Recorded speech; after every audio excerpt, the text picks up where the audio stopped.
My name is Aria. I am 29 years old. I live in a small town near the mountains.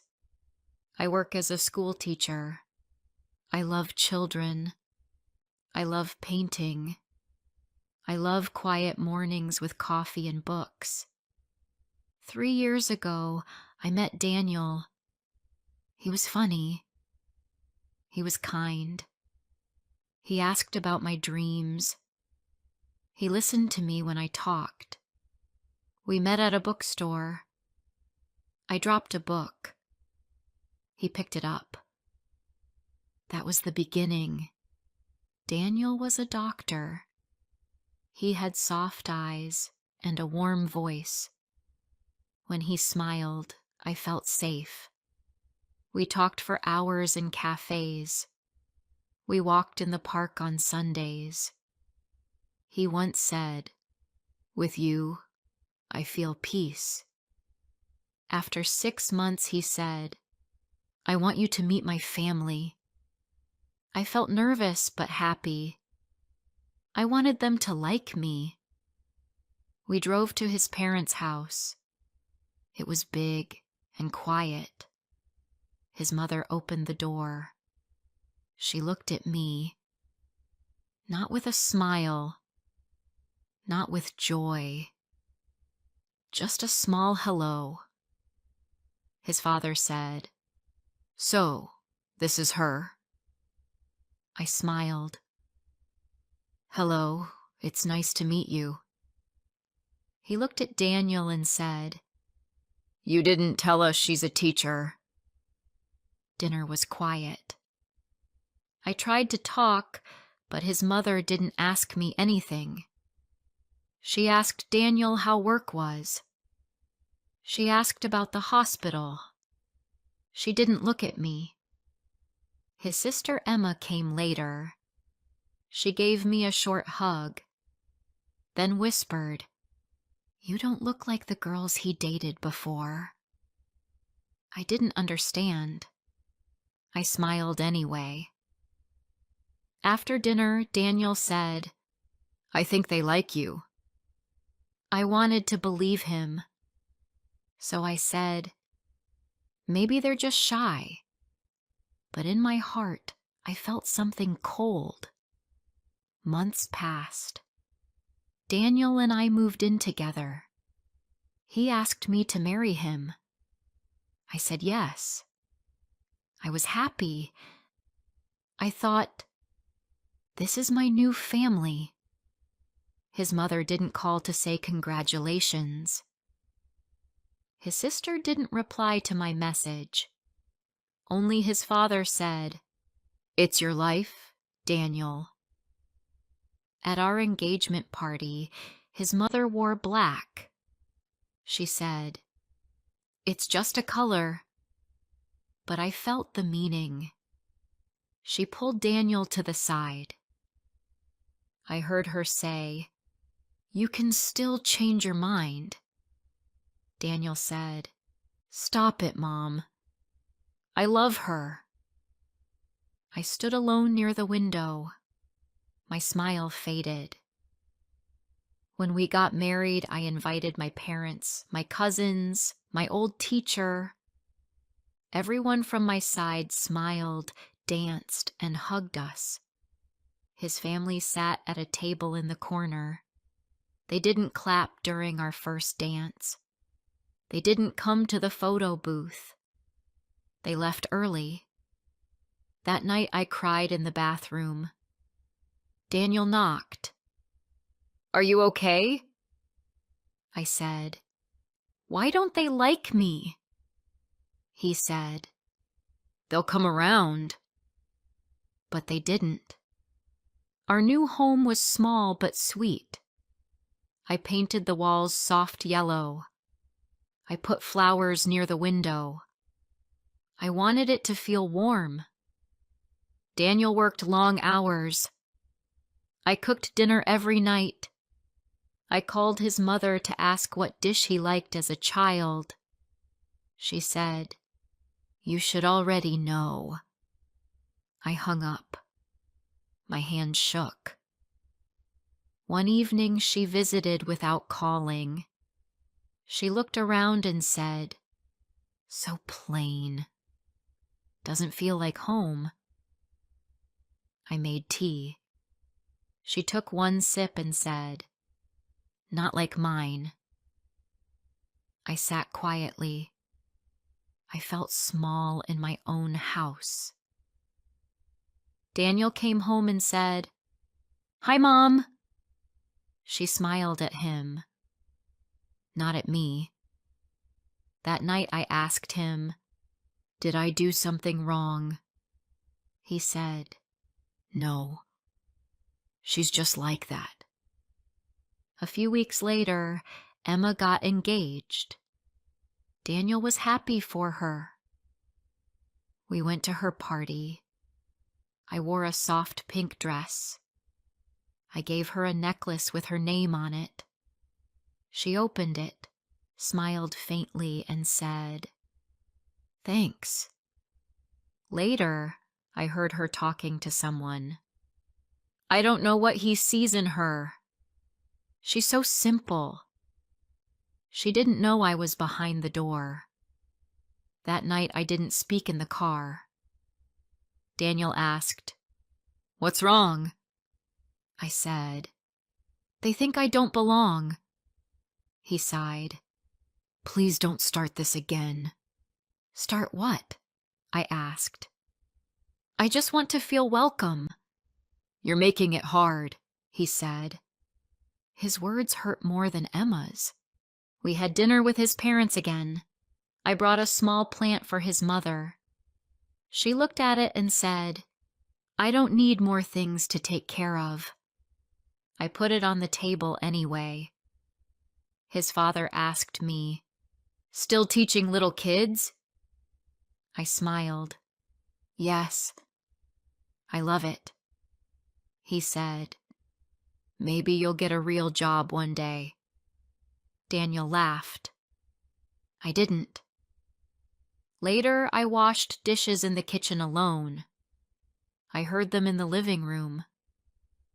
His mother said, "She's not like us." His father said, "She's too soft." His sister said, "She doesn't fit." And Daniel said nothing. That night I told him, "You didn't speak up for me."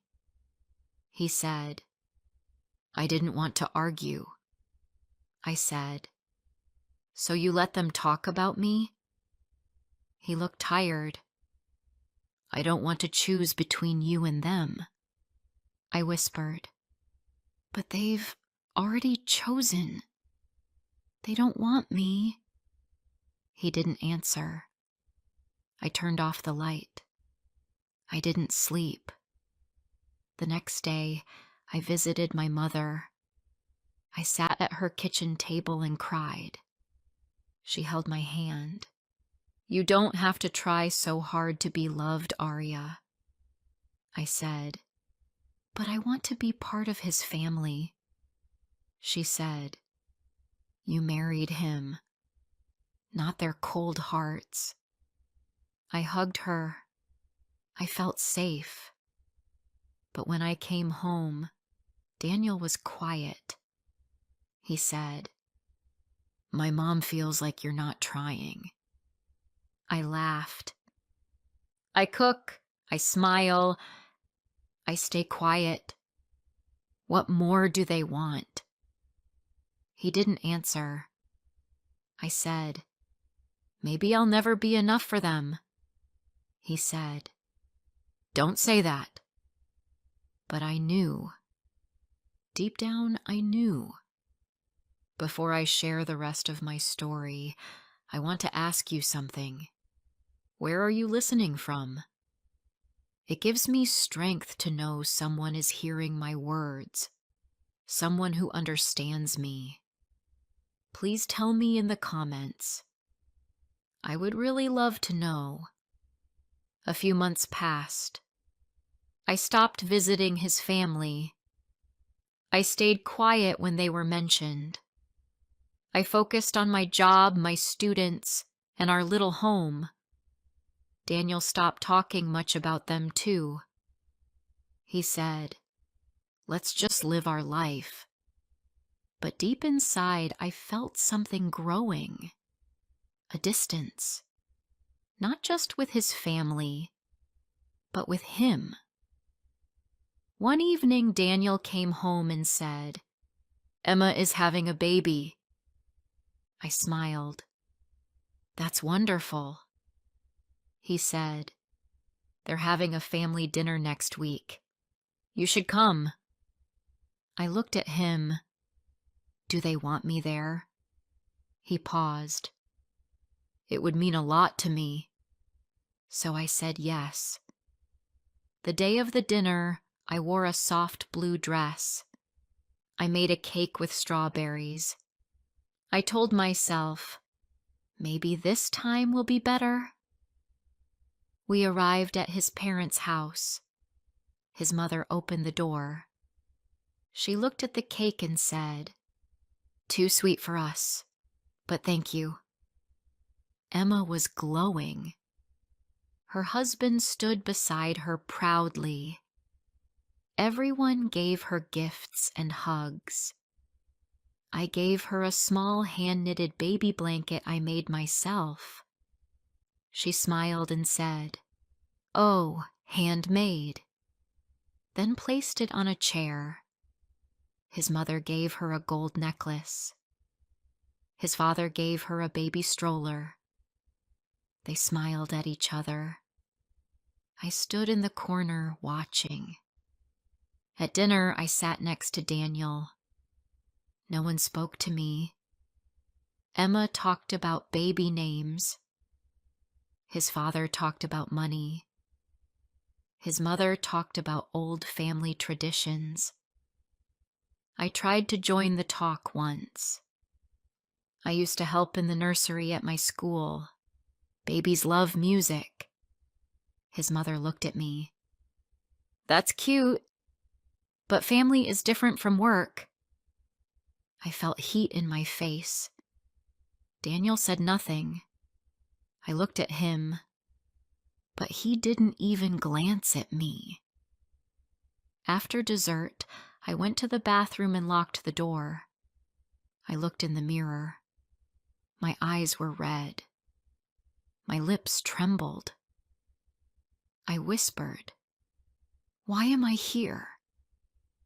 That night we drove home in silence. When we got home, I said, "They treat me like I'm invisible." Daniel sat down and rubbed his face. "Please don't do this again." I said, "Do what? Speak the truth?" He stood up. "They're not going to change. Just accept it." I felt a pain in my chest. So I have to accept being treated like nothing. He looked angry. "You're making everything harder." I walked away. That night, I didn't sleep beside him. I curled up on the couch. The blanket felt cold. 1 week later, my mother fell sick. I stayed with her for a few days. Daniel didn't visit. He messaged, "Hope she feels better." That's all. When I returned, the house was clean. Dinner was on the table, but he didn't say much. I asked, "Do you miss me when I'm gone?" He said, "It's quieter." That answer broke something inside me. A few days later, his parents visited without calling. I opened the door. His mother said, "Where's Daniel?" I said, "At work." She walked in and looked around. "This place still feels temporary." His father said, "We told him not to rush marriage." I stood there, frozen. She looked at me. "You don't look well. You should take better care of yourself." I said, I was with my sick mother. She raised her eyebrow. Still? I walked to the kitchen. I didn't want them to see my tears. When Daniel came home, I told him everything. He said, "They didn't mean it." I said, "But they said it." He said, "You're being too sensitive." I whispered, "You're supposed to defend me." He walked away. Our talks became shorter. Our nights became quiet. I read alone in bed. He stayed on the sofa with his phone. One evening I asked, "Do you still love me?" He said, "What kind of question is that?" I said, "A question from someone who feels unloved." He didn't answer. I started going for walks alone. I watched the sky. I listened to birds. I tried to feel peace again. One morning at school, a student gave me a flower. "You're the best teacher," she said. I almost cried. She didn't know, but her little voice reminded me who I was. I was not weak. I was not invisible. At home, I started painting again. Soft colors, open skies, strong women. Daniel saw them once and said, "You have time for this now?" I said, "I need something to feel alive." He didn't understand, or maybe he didn't care. One Saturday, I went to the market. I saw Emma. She was with her husband and her new baby. She saw me and looked away. I walked over anyway. "Your baby is beautiful," I said. She smiled a little. "Thanks," I said. "I know I'm not what you wanted in the family, but I'm still here, and I still wish you happiness." She said nothing, but her eyes softened for just a second. I walked away. My hands were cold, but my heart felt lighter. That night I told Daniel, "I'm tired." He said, "Me too." I said, "Not tired from work. Tired from trying to be part of a family that never wanted me." He looked at me. "Are you saying you want to leave?" I said, "No. I want to be seen. I want to be loved." He looked down. "I don't know what to say anymore." I said, "That's the problem." I packed a bag the next morning, just for a few days. I told him, "I need space. I'm going to my mother's." He said, "Fine." He didn't ask me to stay.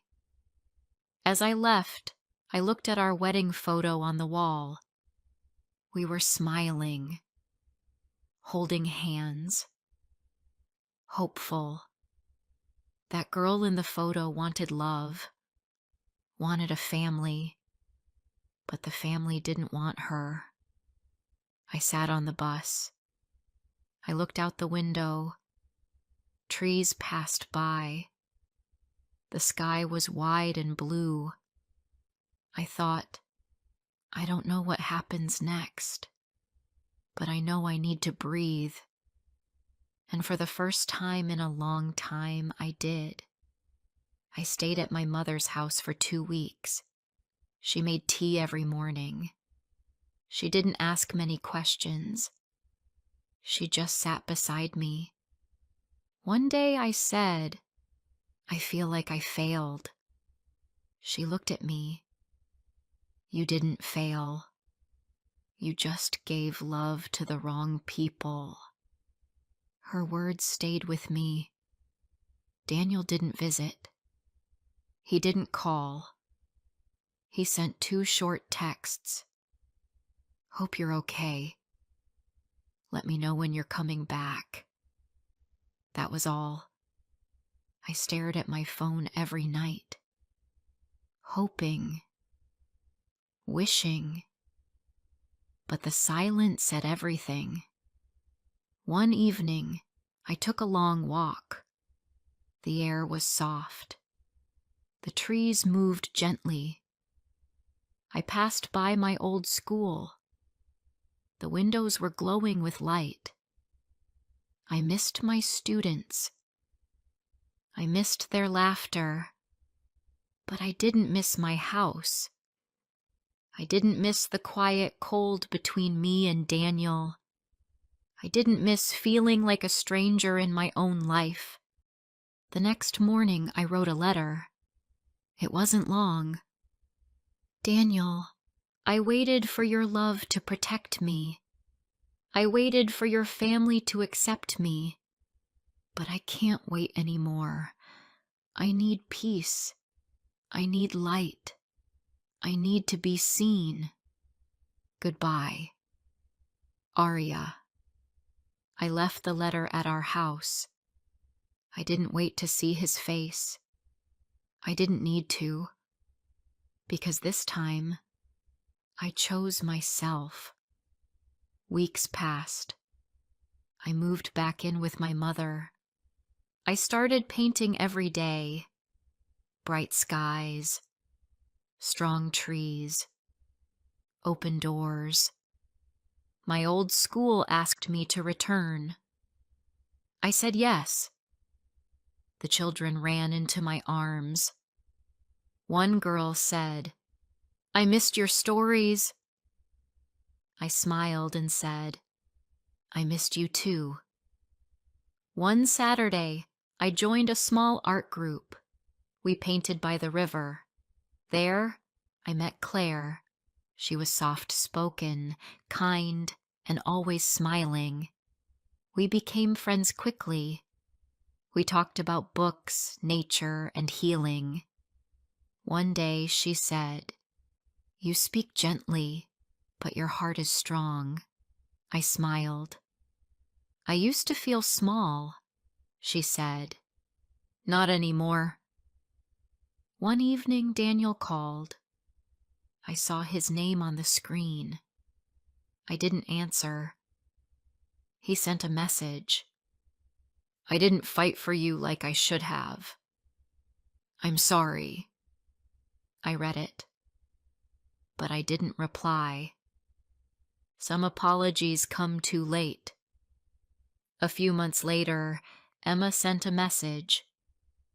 "I just wanted to say, you were kind to me. I didn't see it before."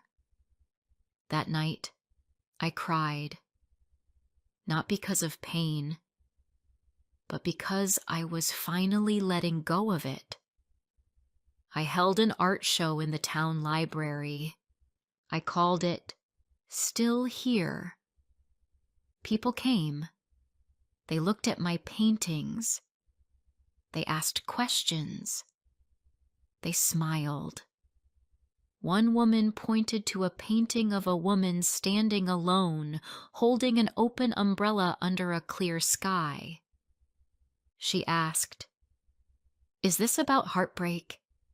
I said, "No, it's about surviving it." I don't hate Daniel. I don't hate his family. But I will never again stay quiet just to be accepted. Love should not feel like begging. Family should not feel like walking on glass. Now, I sleep with calm breath. I wake with soft joy. Sometimes I still think of the past. The dinners, the silence, the hurt. But then I remember the girl in the mirror now. The one who smiles while she paints. the one who speaks with pride, the one who walks alone and walks tall. She's not waiting to be chosen anymore because she chose herself. If this story touched your heart, don't forget to like, comment, and share. More emotional and inspiring stories are coming soon.